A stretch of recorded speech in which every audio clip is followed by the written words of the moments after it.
बिस्मिल्लाहिर्रहमानिर्रहीम। अस्सलाम वालेकुम फ्रेंड्स, कैसे हैं आप? आई होप अल्लाह के करम से आप ठीक होंगे। आज मैं अपने प्यारे प्यारे फ्रेंड्स के लिए बड़े मज़े की special tasty unique Turkish potato bread की रेसिपी शेयर करने जा रही हूँ, जो कि बहुत ज़्यादा टेस्टी होने के साथ साथ सॉफ्ट और हेल्दी भी है। इसको बनाना नहायत ही आसान है, बहुत ईजी तरीके से आप इसको बना के इंजॉय कर सकते हैं। मैं गारंटी के साथ कहती हूँ कि अगर आपने इसको एक दफ़ा बना के खा लिया तो आप इसको बार बार ज़रूर बनाएंगे।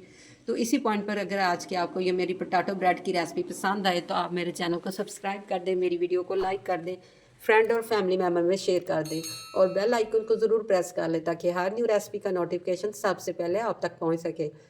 बिस्मिल्लाहिर्रहमानिर्रहीम। मैंने देखे 5 नॉर्मल साइज़ के आलू ले लिए थे, इनको मैंने अच्छी तरह बॉईल कर लिया है। बॉईल आपने अच्छी तरह करना है। अब मैशर की मदद से आप इसको अच्छी तरह मैश कर लेना है। इसके साथ ही इसमें मैं हाफ ग्लास से थोड़ा सा कम नीम गर्म दूध ऐड कर दूंगी। दूध डाल के आपने इसको अच्छी तरह मैश करके इक्वल कर लेना है। बिल्कुल इसको आपने परफेक्ट मैश कर लेना है। ये देखिए अच्छी तरह ये दूध के अंदर आलू मिक्स हो चुके हैं। तो अब मैं 1 टीस्पून ईस्ट डाल दूंगी। ईस्ट आपको किसी भी अच्छे जनरल स्टोर से इजीली मिल जाएगी। इसको अच्छी तरह मिक्स करें। इसके साथ ही मैं 1 कप मैदे को आपने अच्छी तरह स्टेन करके ऐड करना है और 1 कप मैं इसमें गंदम का आटा यूज़ कर रही हूँ। आप चाहें तो दोनों कप मैदे या दोनों कप गंदम के आटे के भी ले सकते हैं, वो आपकी चॉइस पे डिपेंड ऑन करता है। तो अब मैं इसमें हाफ टी स्पून नमक ऐड कर दूँगी। नमक ऐड करके आपने इसको अच्छी तरह मिक्स करना है। हाथों की हेल्प से आप अच्छी तरह इसको मिक्स करें। इसमें हमें एक्स्ट्रा पानी या दूध डालने की ज़रूरत नहीं है, ये बिल्कुल परफेक्ट मिक्स हो जाएगी। ये देखिए थोड़ा सा ऑयल लगा के आपने इसको 2 से 3 मिनट ना गूंदना है ताकि ये बिल्कुल सॉफ्ट और ना परफेक्ट हो जाए।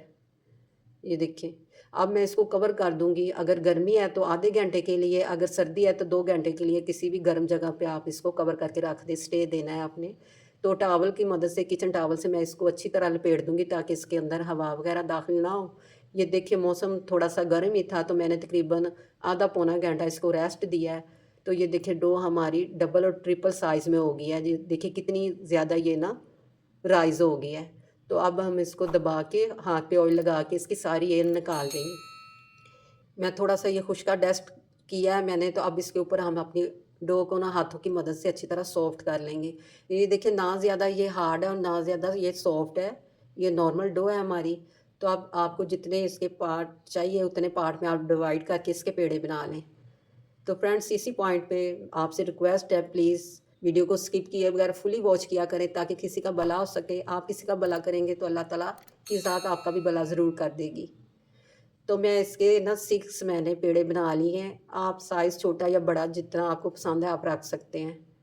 इन पेड़ों को अब हम कवर करके थोड़ी देर के लिए स्टे दे देंगे, 5 से 6 मिनट के लिए। ये देखिए ऐसे कवर करके रख दें। दूसरी तरफ मैंने तवे को भी गर्म होना रख दिया है। 5 से 6 मिनट के बाद ये देखिए पेड़े हमारे साइज़ में डबल हो चुके हैं, ये राइस हो गए हैं। तो अब आप जितना हो सके आपने हाथों की मदद से इसको फ्लैट कर लेना है।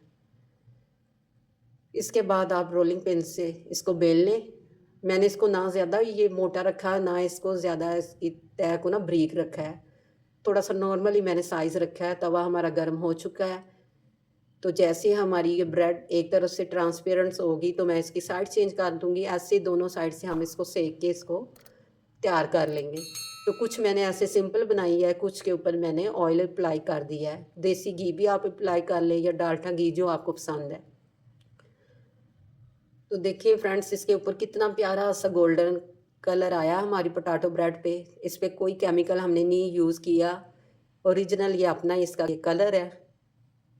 तो फ्रेंड्स चेक करें फाइनल लुक। ये देखिए कितनी सॉफ्ट मज़ेदार हमारी ये ब्रेड बन के तैयार हुई है। जैसे मर्ज़ी आप इसको मरोड़ें या तोड़ें, ये बिल्कुल नहीं टूटती। ये देखिए जितना भी मैं दबा रही हूँ बिल्कुल ये सॉफ्ट है। स्पेशली एजड लोगों के लिए तो ये बहुत ज़्यादा ये समझ लें कि एक तोहफ़ा ही है। तो फ्रेंड्स इसी पॉइंट पे आपसे रिक्वेस्ट है कि अच्छा सा फीडबैक तो हमारा बनता है ना, ये आपकी तरफ से हौसला अफजाई होती है। तो फ्रेंड्स जहाँ भी रहें खुश रहें, आबाद रहें, अपने और अपने प्यारों का ख्याल रखें, हमें भी दुआओं में याद रखें। इसके साथ ही मुझे इजाज़त दें। अल्लाह हाफ़िज़।